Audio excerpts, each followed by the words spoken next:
Torej, uvodoma bi rekel, da v mojem osebnem imenu in v imenu vseh,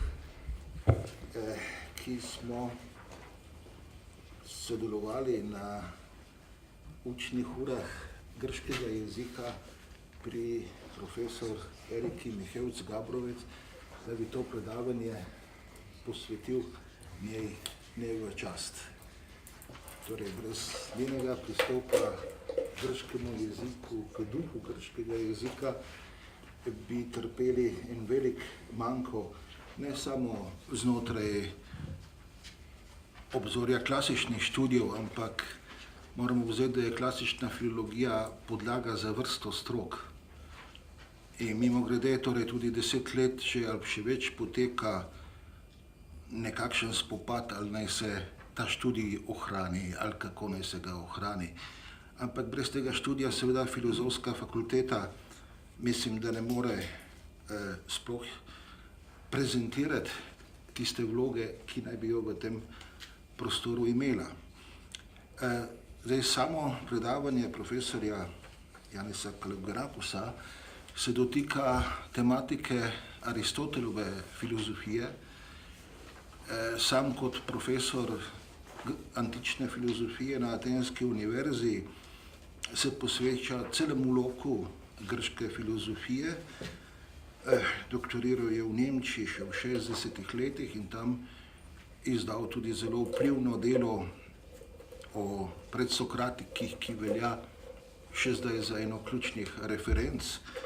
No, zadnje njegovo delo se pa ukvarja že s tematiko, ki bo tema tudi današnjega predavanja, in to je problem pedagogike, problem izobrazbe, problem paideje, tako kot ga je načel Aristotel, oziroma Aristotel potem, ko so ga pravzaprav začenjali vsi grški mislici, če ne celo vsa grška kultura, ustvarjalnost pred njim.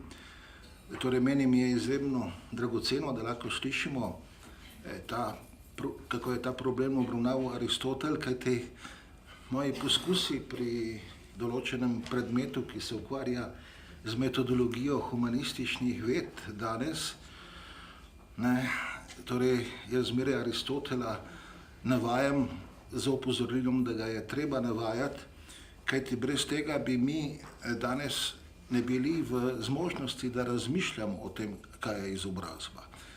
In zato mislim, da ima to predavanje profesorja Kalogerakisa neko širšo veljavnost za današnje stanje v humanističnih vedah, v naši kulturi, konec koncev tisto, kar imenujemo Evropa, kajti vsi smo postavljeni nekako pred vprašanje humanosti, ki ga je pa neposredno obravnavala grška paideja, za katero je Platon rekel, da je to paidija, torej da je vzgoja, najvišja vzgoja je igra.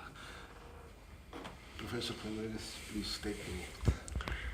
Thank you very much, Professor Komel, for your kind invitation. It's an honor and pleasure for me to be here with you tonight. Good evening, ladies and gentlemen. I will speak about paideia, and especially on the goals of education in Aristotle's understanding of paideia, and on the goals of education in his best state. Paideia is a Greek word and has a broad meaning. It means, to refer to some of the usual and main meanings of the word, first, the rearing of a child; secondly, training and teaching, education; and thirdly, its result, mental culture, learning, education. Education in its original and narrow sense denotes the education of children, of the young generally. In an extensive sense, it may encompass the education, the culture, that can be pursued by mature persons. It is more than 80 years since Werner Jaeger published the 3-volume work on the classical age of Greece that he called Paideia, Die Formung des Klassenmenschen. Appearing in Germany in the year 1933, it was translated into English by Gilbert Hyatt as Paideia, the ideals of Greek culture.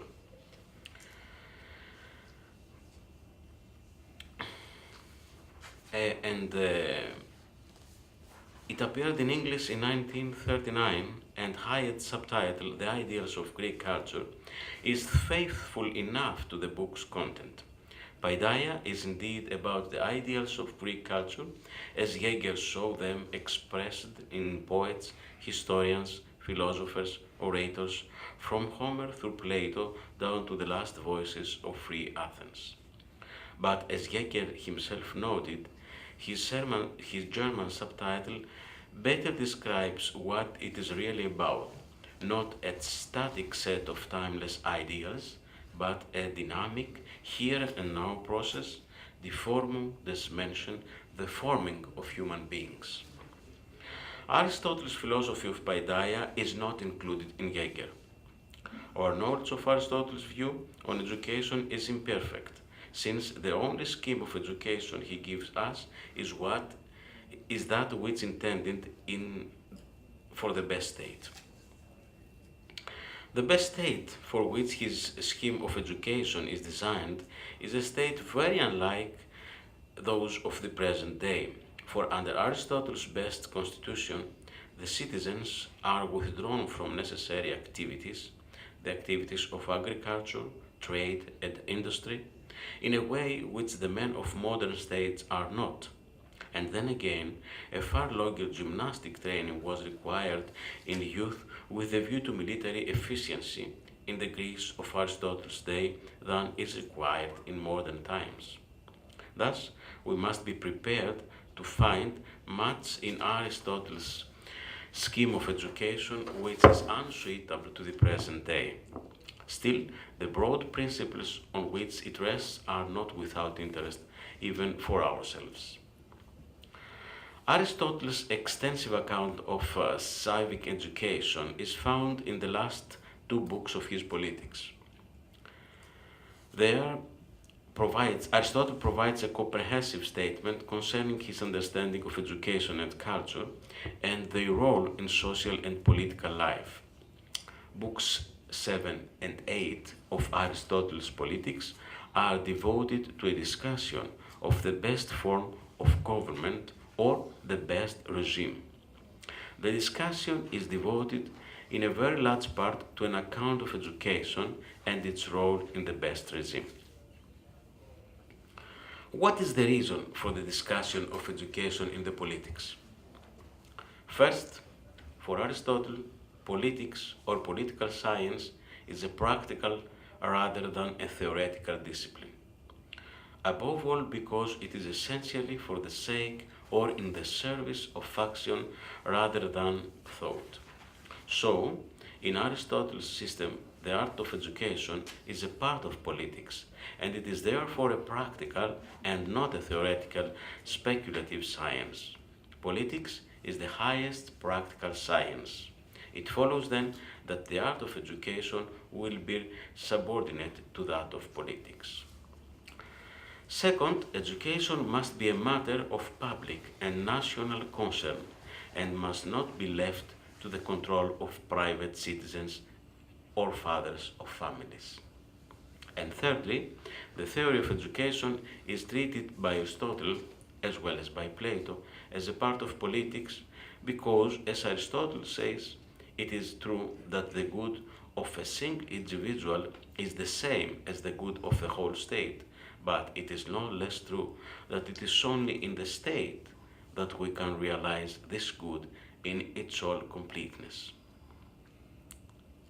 Let me give you now some general outlines about Aristotle's aim in education. Aristotle's aim in education is to develop the whole man, the body, the appetites, and the reason, in such a way as to harmonize the three elements in a willing cooperation for the best, and a life spent in the exercise of the virtues, moral and intellectual, and especially the highest of them, those connected with the right of leisure.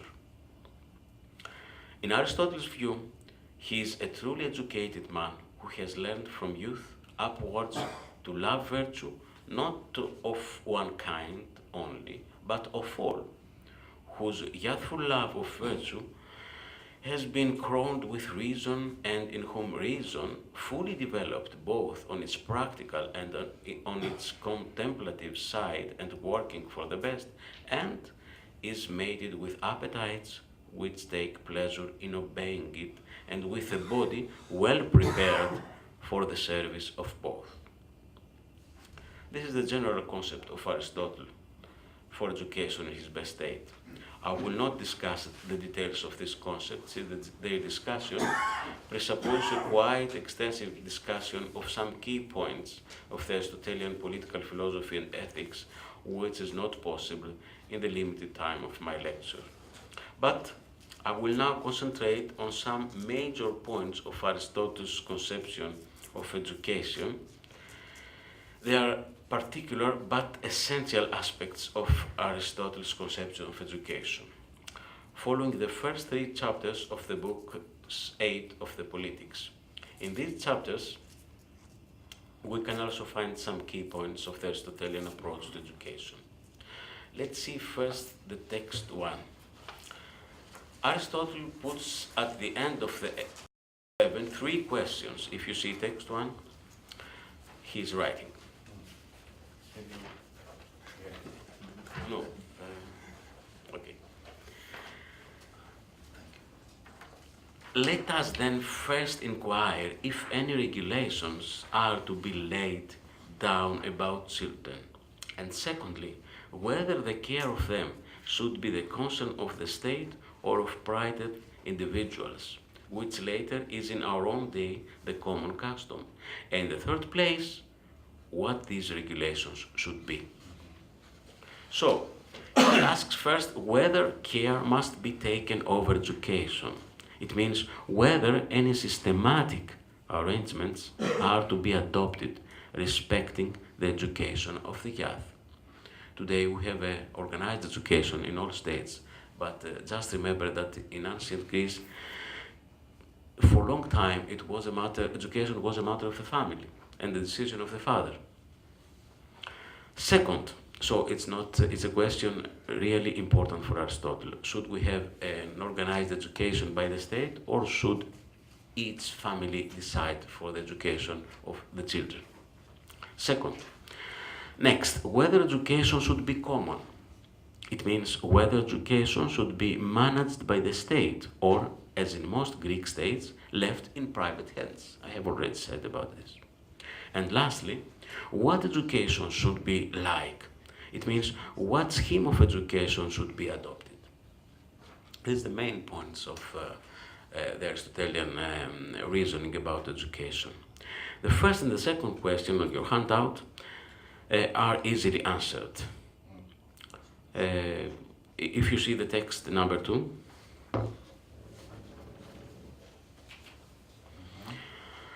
no one will doubt that the legislator should direct his attention above all to the education of youth, for the neglect of education does harm to the constitution. The citizen should be molded to suit the form of government under which he lives, for each government has a peculiar character which originally formed and which continues to preserve it. The character of democracy creates democracy. The character of oligarchy creates oligarchy. And always the better the character is, the better the government is. Again, for the exercise of any faculty or art, a previous training and habituation are required. Clearly, therefore, for the practice of virtue. And since the whole city has the one end, it is manifest that education should be one and the same for all, and that it should be public and not private. Not as at present, when everyone looks after his own children separately and gives them separate instruction of the sort which he thinks best. The training in things which are of common interest should be the same for all. Neither must we suppose that any one of the citizens belong to himself, for they all belong to the state, and are each of them a part of the state, and the care of each part is inseparable from the care of the whole. In this particular, as in some other, the Lacedaemonians are to be praised, for they take the greatest pains about their children and make education the business of the state. This is a very important text for the Aristotelian theory of education. Education, says Aristotle says, it's necessary because without it, regimes are damaged, and the practice of virtue needs prior learning and habituation. Education must be common because the city has a single end that needs to be pursued by everyone together, and each citizen belongs to the city as part to the whole. The individual is a part of his state and belongs to his state, and this fact should be recognized in the organization of education. The arguments of Aristotle for the necessity of public education have been evaluated by modern scholars as very important. A distinguished contemporary American scholar writes, his arguments have important implications for public education as we know it at the beginning of the 21st century. First, and perhaps most obviously, Aristotle's defense of public education may be usefully brought to bear on the theory and practice of character education as we know it at the beginning of the 21st century. Secondly, Aristotle's arguments provide us with compelling grounds for taking seriously a sort of educational equality that we should care about. Using his case for the legitimacy and desirability of public provisions for moral education as a starting point, one can plausibly develop on Aristotelian premises a mandate for equitable access to required curriculum of moral and political education, instruction in the academic disciplines, and preparation for work. Third and finally, Aristotle's defense of public education has a significance for debates about school choice and privatization, which is not diminished by his emphasis on virtue.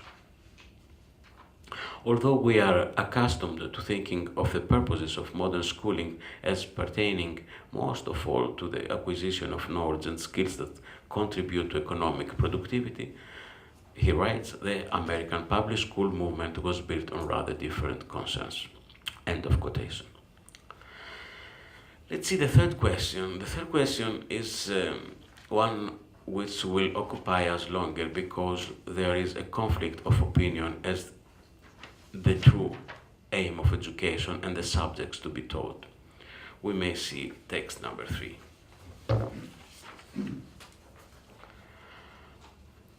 That education should be regulated by law and should be an affair of state is not to be denied.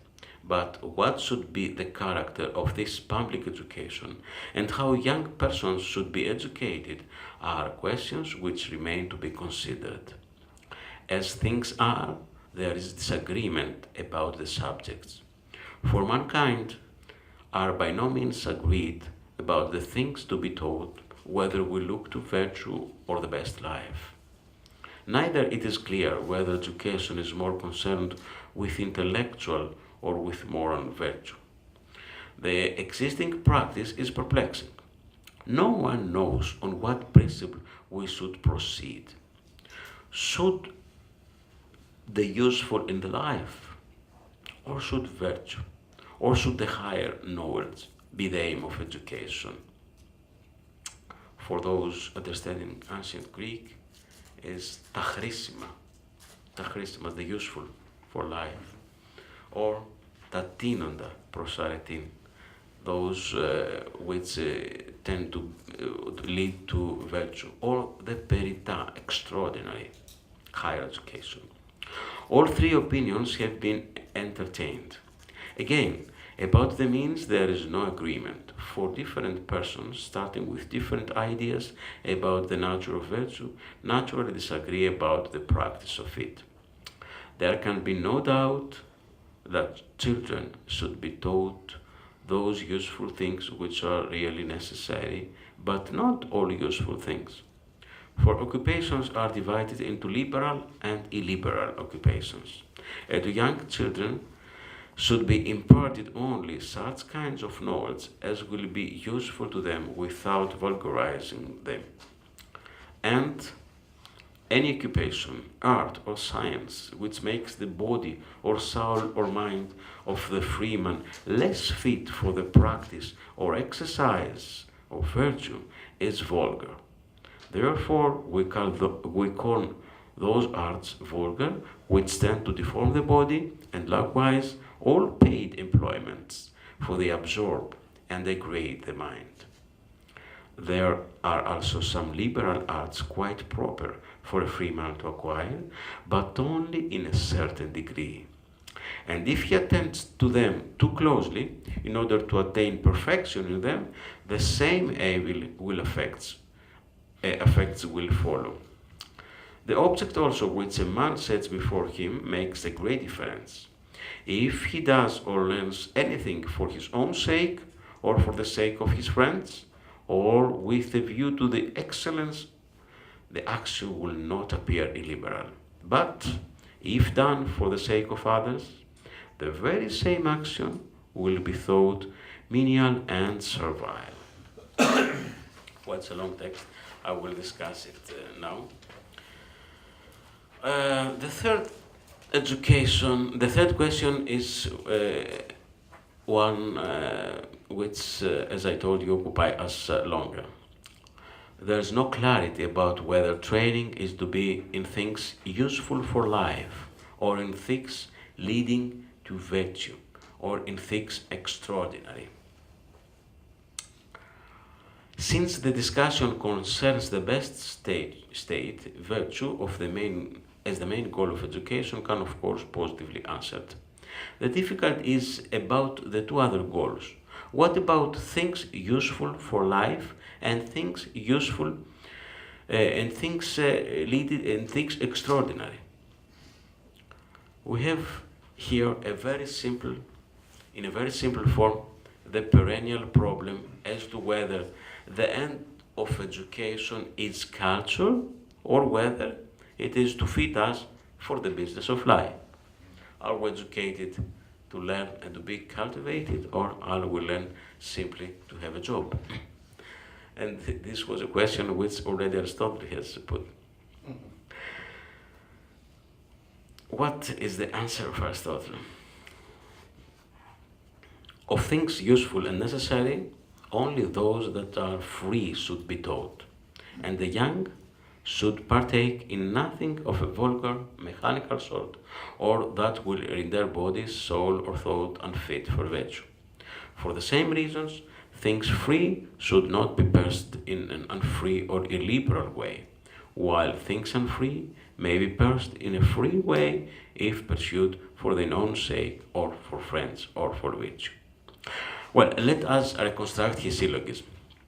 Everybody, he says, agrees that of things useful for life, all such are necessary must be taught, and also whatever does not produce vulgarity, vanavsia, or, in other words, unfit the body or the mind for free pursuits. It is the aim with which things are done rather than themselves that makes the difference. For the liberal studies, to do a work not in itself liberal for one's sake or for the sake of friends or with a view to virtue brings no vanavsia with it. Hence, education has to offer to the youth what is appropriate for a free man's life and not may make him a vulgar. That is, what does not enslave his body or his character and allow him to live and act as a free man. What does it practically mean? It means first that technical professions such as a laborer or a wage-earning occupations, it means paid employment, are excluded from the aims of education, since they deprive the mind of their agent of leisure and make it abject. The treatment of certain liberal sciences, Aristotle, as you have seen, speaks of eleftheri epistemes, sciences, which are fit for the free man. The treatment of certain liberal sciences, that is to say, of sciences that are proper to a free man, is permitted under two conditions. First, up to a certain degree, mechri tinos, and on the other hand, provided that it happens for the one's own sake, or for the sake of his friends, or because of virtue. In other words, in liberal sciences, excessive specialization is not permitted. Professional purposes are also excluded. In summary, Aristotle considers vulgar occupations, first, those that impede virtue, secondly, those that are acted to a perfect degree, and thirdly, those are acted for paid employment. It is here to mention that Aristotle's description of vulgar occupations is not based on their social function, but on how much they can endanger the personality of the free man, the personality of the free citizen. If we follow his syllogisms, Aristotle continues his syllogism on education with the aim to prove that education must be for noble leisure, and I will only refer to some key points of his approach to that customary educational practice. He thinks that there is need for subjects to be taught with a view to leisure spent in cultural pursuits and taught for their own sake. And in any way, Aristotle's defense of the noble leisure has been praised by modern scholars. I cite Barnett. Barnett writes, "A modern way of putting the same thing should be to say that life must have its Sabbaths. There never was a time when this lesson required to be enforced more than the present. The gospel of work is a noble one and has been nobly preached, but the neglect of the still higher gospel of leisure has produced the results which Aristotle has indicated so clearly. We cannot always work, and if our education has not fitted us to use our spare time rightly, we are sure to take the life of mere amusement. And we can see too that the end of the 19th century, the century of work, has been marked by a morbid and abnormal growth of powerful desire for amusement and excitement, which has threatened at times to break up society together." End of quotation. Let's come to some conclusions. The overall purpose of education in the ideal state is the formation of the free citizen. This also delimits the content of education and is clearly expressed by Aristotle. He writes, "There is a sort of education in which children are to be educated, not as being useful or necessary, but as being liberal and noble is evident. This education can be offered in a self-sufficient and peace-loving state and in the environment of leisure.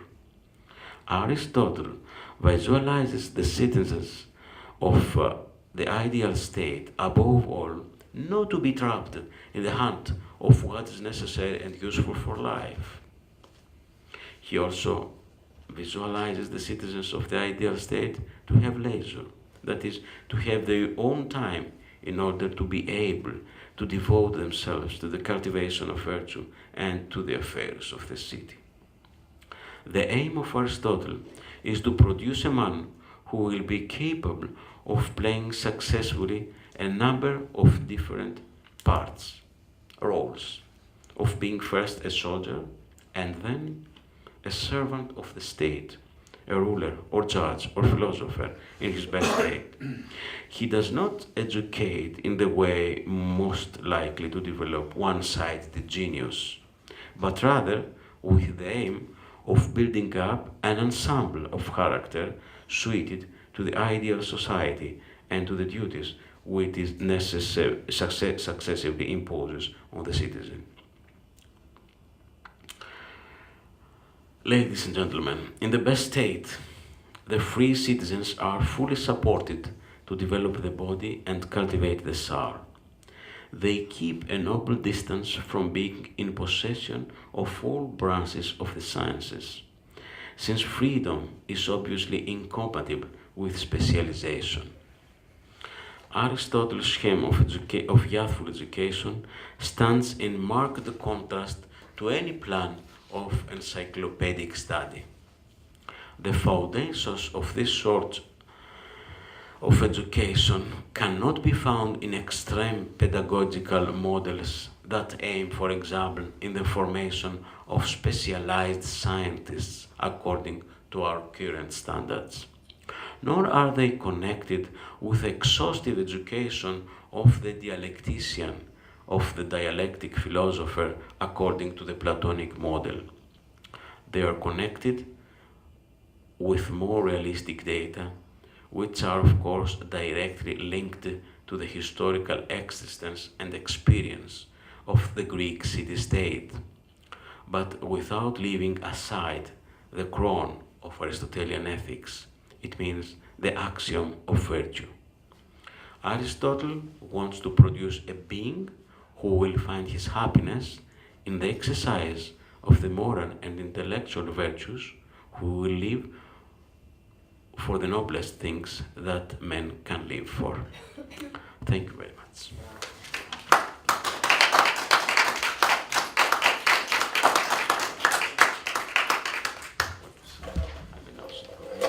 There are some questions. Thank you very much. Thank you Please very take much. some water.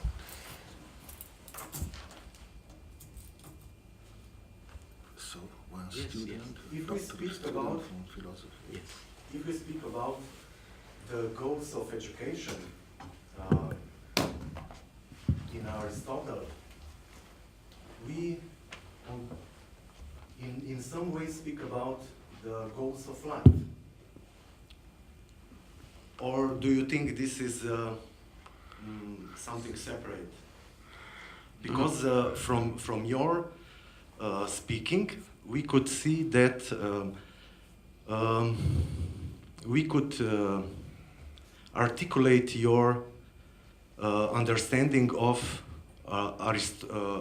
how Aristotle comprehends eudaimonia. Can you say something about that? Yes, of course, and thank you. It's a very important question. Of course, you are absolutely right. It's about life. We educate our children to prepare them for life, and Good life. For good life. And for Aristotle, the ultimate purpose is eudaimonia, as you right say. The problem is not the problem. The question is, can anyone receive this eudaimonia?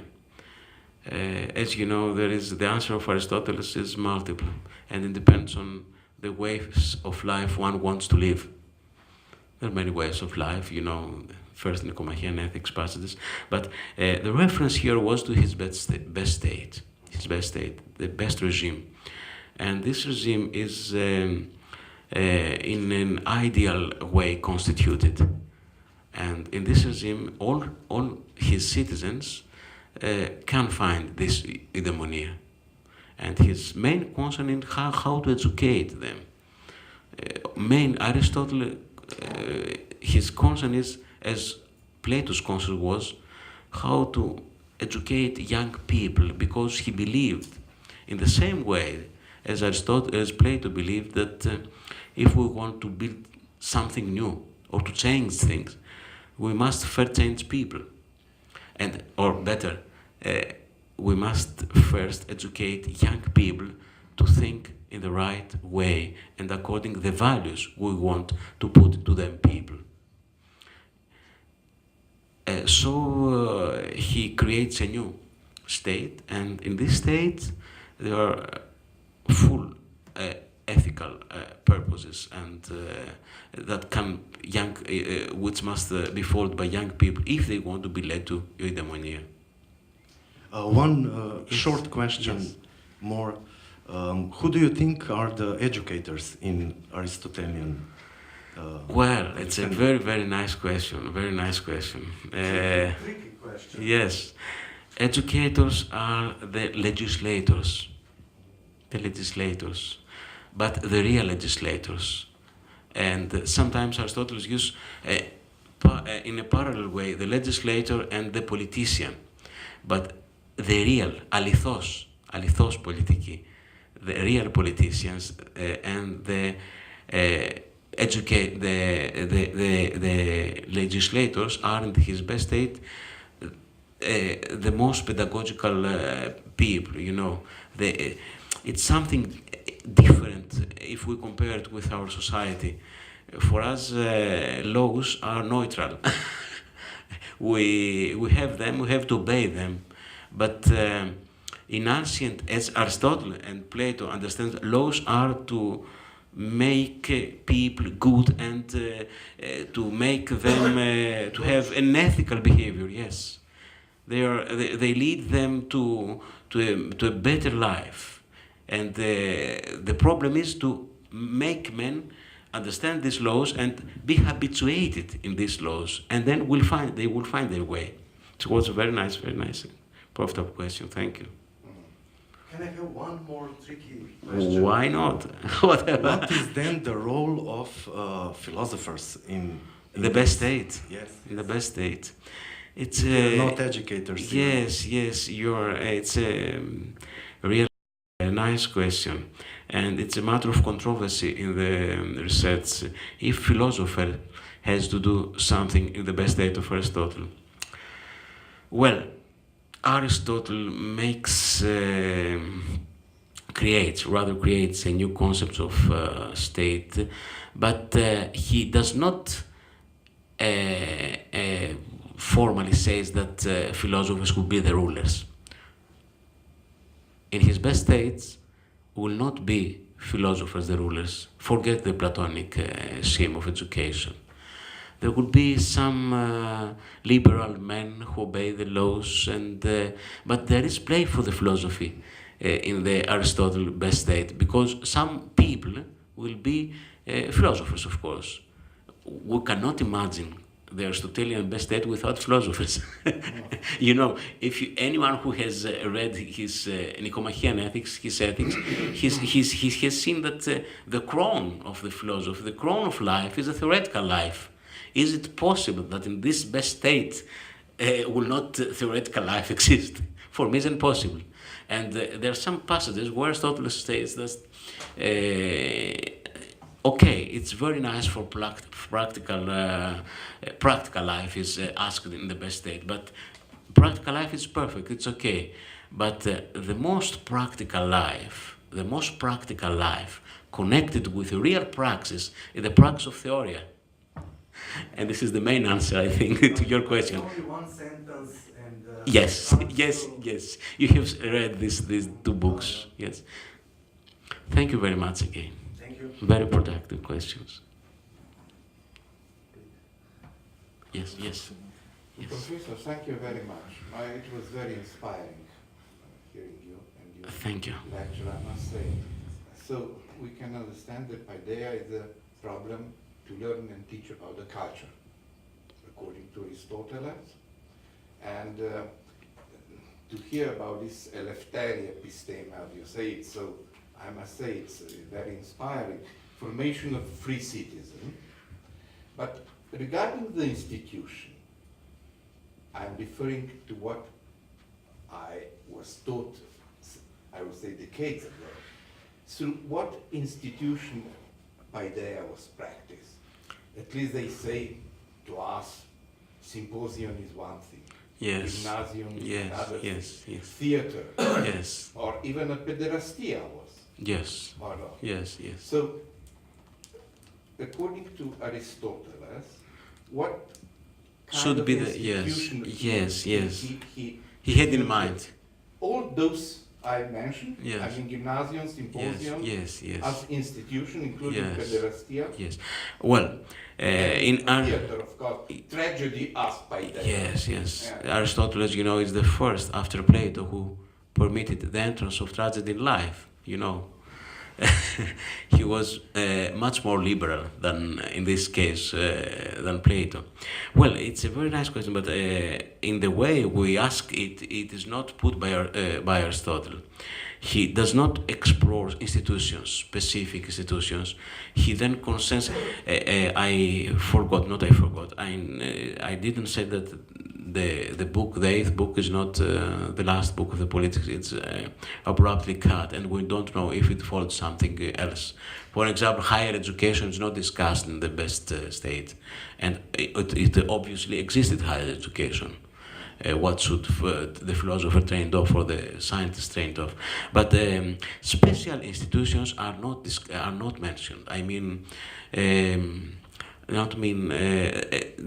what is discussed in the fields of the fields of education, and they were the traditional fields: gymnastics, letters, music, but we don't find. Some organized institutions, and we even not find any prediction of Aristotle about the buildings, the public buildings, our schools of education. But at his time, Yes. Paideia was practiced by these institutions, or No. By his time, as far as I know, Paideia was practiced privately. Privately. Institutions. If you can, if we are permitted to name a symposium institution, you know, not institution in our sense of institution. It was a habit, and which rich people called sophists and discussed and so on, so discussed themes. But what Aristotle and Plato demand is more than less organized education. An organized education with a purpose of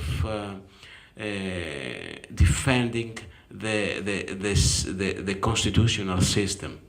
The constitutional system. If we want to change the people and to let people to acquired with an amount of knowledge we approve, then we have to put them in, to give them some common directions. For example, the defense of the city. Don't forget, we live in the city-state where every day war was really war, for many purposes. But you as a professor now, you are deeply involved in Paideia. What would you say now about this Elefteri episteme? Is it in the center of modern, contemporary Paideia or not? Well, What would you say? in our times, you mean? Yes, now. Now, Now. well, What would you say? I could say that what I see that at least the last decades, the interest was diminished very much. But what I now see, I don't know if I'm right, it's an increasing interest for these Elefteri. liberals, Oh, of course, yeah. for philosophy, for so on, because it can be that people saw, or experts saw that through finance and so on, they have not solved their problems. They have not solved their problems. It's like to give a kind to play with something, or to learn, to educate the small kid the way to make people think about it, and all liberal sciences tend on it. But Aristotle had denied the specialization. You know, it's something. I heard it, Yes, Yeah. it's for us it's provocative. For us, provocative. But he thought that specialization is a matter of unfreedom. It's not free to be so specialized. And of course, to do something for money. It was unacceptable for Aristotle. formation of free citizen is not a matter of specialization. The concept of free citizen is also different of the concept of our freedom, of our free citizens. We're all free citizens, but we all work very hard, and we are paid.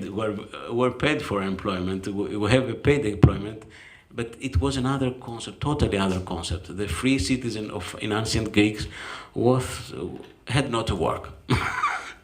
He was, we could say, He was a citizen. he was a citizen, It but was a profession, being a citizen.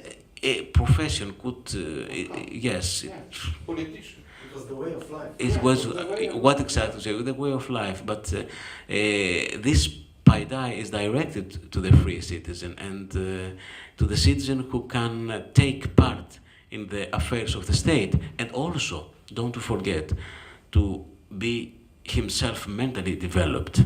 He has time for himself, time to cultivate himself, The thing. to take part in the affairs of the city, as well as to develop himself mentally, to see theater, to discuss, to read, and so on.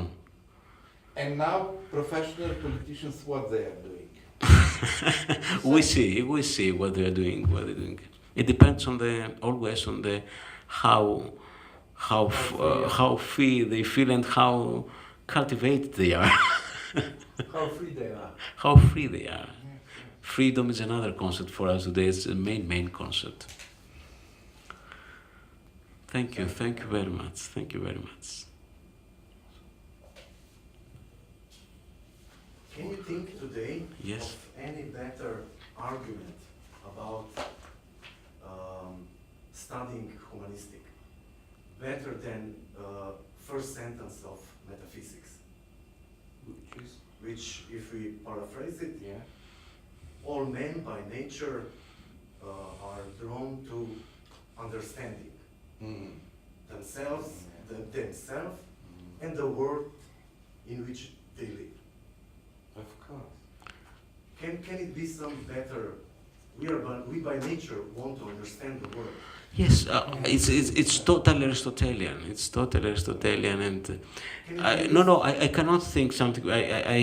Of course, each period of time has its own tasks and its own characteristics, but some values are perennial. I think some values are perennial, and if we cut from the thoughts of Aristotle, the spatial and temporal aspect, we find many things very peculiar to our idiosyncrasy, and as human beings, don't forget that all the West civilization speaks today the language of Aristotle in sciences, in thought.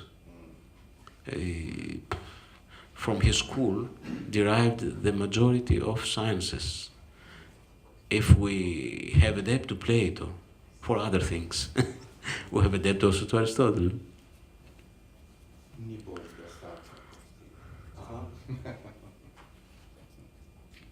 One question. Yes. In my understanding, when Aristotle talks about young people or mainly children, he understands them, they are just animals for him.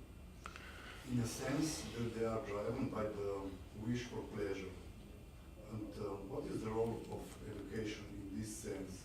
Because young people, maybe children, are like animals. They just want Yes, to yes. get pleasure, Yes. have a wish for pleasure. And I think that is the crucial meaning of education, just to stop the only wish for pleasure. Thank you very much. It's very crucial, your question. I have not touched this theme because it's too much. It's a whole book. It's a very important point to learn young people, for Aristotle, how to feel pleasure. Because Aristotle thinks that young people are not ready to think rationally. Of course, they are equipped with rationality. At the first years, the kid has to learn to act with the feelings of pleasure and hate. And the young kid has to be habituated to love the finest things and to take pleasure for finest things. It's a pedagogical concept of Aristotle. I have devoted a capital in my book, this, and he is in the tradition of Plato. I mean, he thinks that the kids have not idea of this concept of rationality we talk about. They act in a way of instinct, we could say. As you talked about the animals, he said not animals, but he means more than less instinctively. And we educate them in the way to act according the right pleasure. We must teach them what is the right pleasure. He says we must teach them what to hate, what is right to hate, and what is right to love. And then we embed them the rational and the appetites and so on. He thinks he's more, I would dare to say, realistic than Plato, because he begins from the body and then develops the soul and so on. Do you think that it's too much if we say that he understands children as animals from his history of animals and other biologic works? We can understand that he treats human beings as animals. He starts from this assumption, then he shows Yes. what is specific. Yes, there's a pyramid, you mean. So we're at the top of the pyramid. That's okay. We have all kinds of soul. Of course, we're animals, but we're animals. What kind of animals? Animals with rationality. We have the speech. We have the logos. Logos means as well as speech as thought and speech. Okay, and an animal, for example, if I push an animal on the way, it will cry. But Aristotle says if we are feeling unpleasant situation, we will express in words where this unpleasant situation lies.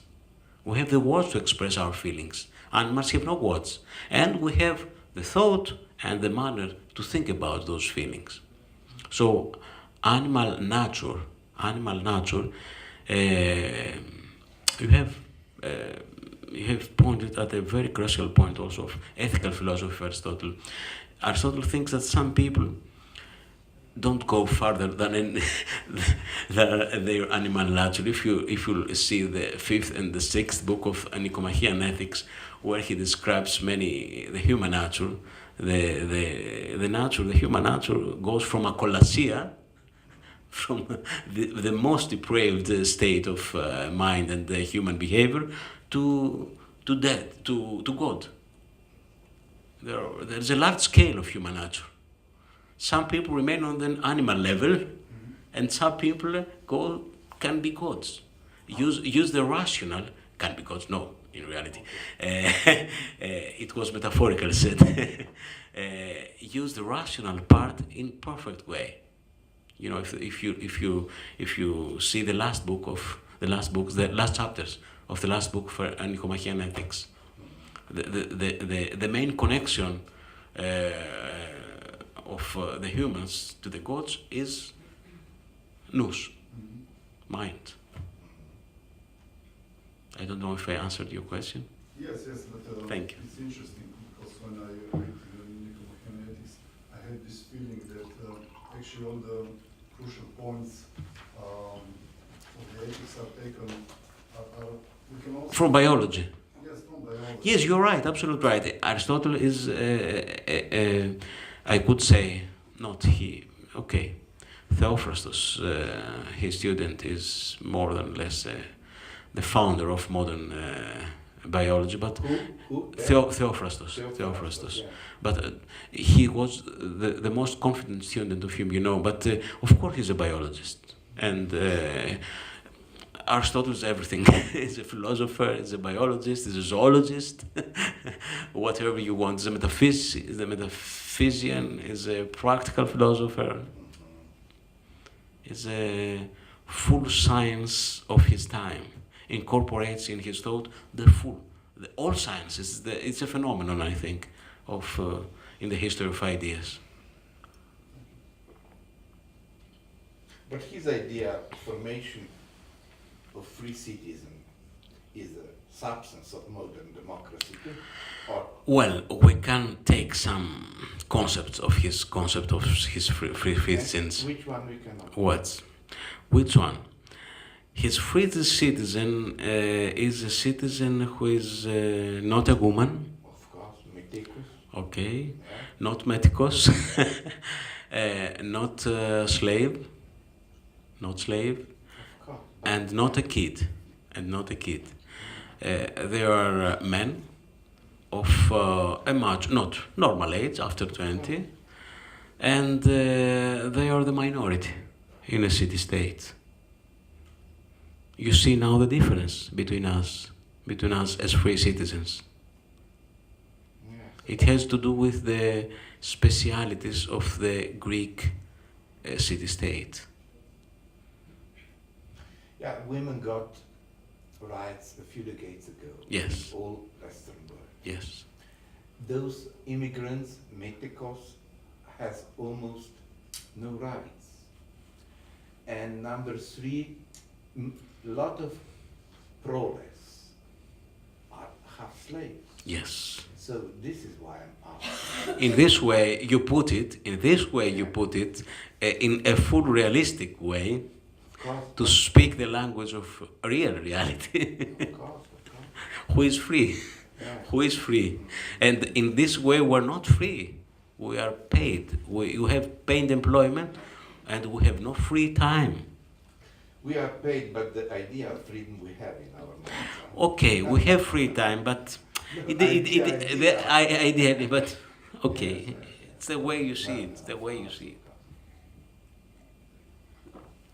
Yes. I think it's something wrong is too difficult word, but if we say that free citizens, free and equal citizens of Athens, were the minority.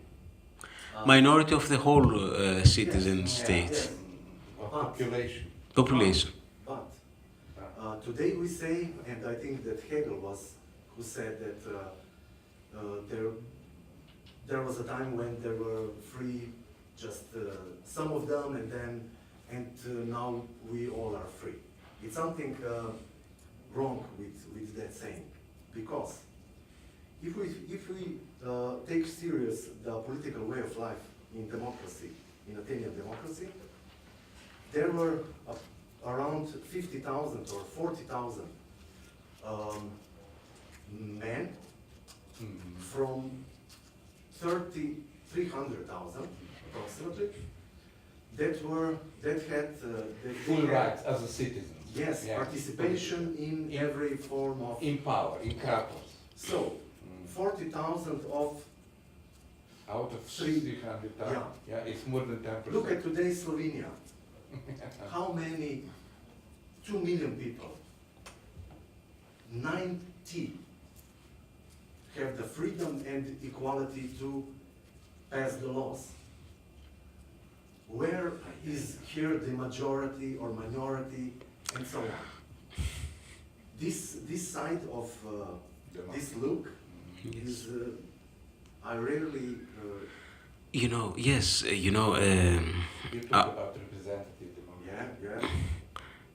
Aristotle has not the concept of. This is the main reason Aristotle has not a concept of his contemporary democracy. It's an ideal state. It's an ideal state, that it's a state made on paper, as Plato's state, first and second state, made on papers, and the concept of what is best to do and how. But some of these values, I think, are very vivid for all states and for all circumstances and for all for all states, I think. But he speaks also about oligarchy. Yes, yes, yes. And then he fell. Yes, The answer to your question. yes, yes. We live in oligarchy, yeah? Yes. Yeah. He's thinking that each state and each form of constitution must be defended. Must be defended by the people but each people. And why? This is a question, a great question. My opinion is, I think that he doesn't see the possibility to change the things, for things to change. He does not. Remember that at his time, the most powerful and dominant constitutions were democracy and oligarchy in his time. And so he doesn't think that any revolution is possible in any democracy and oligarchy which could be turned things to a best situation. So he thinks it's very, very important for these systems to, if they had to be sustained, to educate the young people with the values of the society. I think this is the most important meaning of the Aristotelian educational system, that people must be educated with the values of the society, and I would dare to add, with the values of with a future conception of eudaimonia, what you first said. Of idea of eudaimonia. Yeah, values, behavior rules, yes. Yes. Any more questions?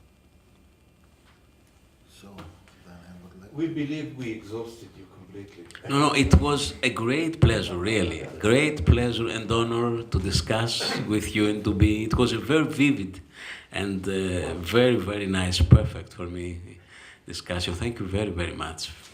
Thank you.